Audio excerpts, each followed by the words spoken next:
සුබ දවසක් වේවා. මේ තියෙන පුතාට දුන්න රොටා වෛරස් වැක්සින් එකේ පළවෙනි ඩෝස් එකේ බොක්ස් එක.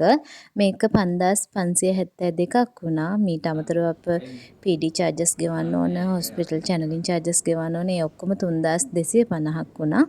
ඉතින් මේක දෙන්නේ සාමාන්‍යයෙන් රොටා වෛරස් කියන එකකින් ඇතිවන රෝග වළක්වන්න. අධික වමනය, තද උණ, දියරමේ මල පහ මේකේ බලපෑම වැඩිම හේතුව තමයි දරුවෝ විජලනයට ලක් වෙනවා. කිසිම දෙයක් කන්න බොන්න බැරි නිසා, ඒ වගේම කන්න බොන්න ටික පිටට යන නිසා.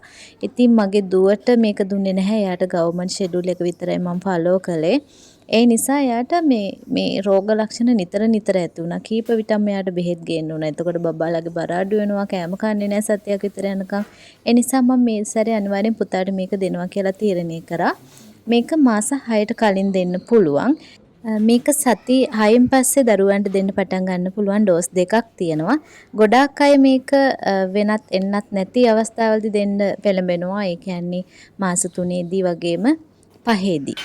මේ පුතාට පළවෙනි මාත්‍රාව දෙන ගමන් දෙවෙනි මාත්‍රාව ගැන මම ඊළඟ වීඩියෝ එකකින් ගේන්නම්. 4:27 තමයි පුතාට පළවෙනි මාත්‍රාව දුන්නේ. එතකොට එයාට වෙන කිසිම වැක්සින් දුන්නේ නැහැ. දෙකේ වැක්සින් දීලා ඉවරයි. ඉතින් ඊට පස්සේ 4 වැක්සින් එකත් එක්ක අන්තිම ඩෝස් එක දුන්නා. ඒ ගැන වීඩියෝ එකක් මම පසුව ගේන්නම්.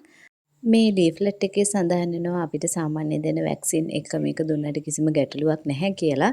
නමුත් OPV එකත් එක්ක දුන්නාම පොඩ්ඩක් OPV එකේ ක්‍රියාකාරීත්වය අඩු වෙනවලු. නමුත් ඒකෙන් වෙන ප්‍රධාන කාර්යයට කිසිම බාධාවක් නැහැ.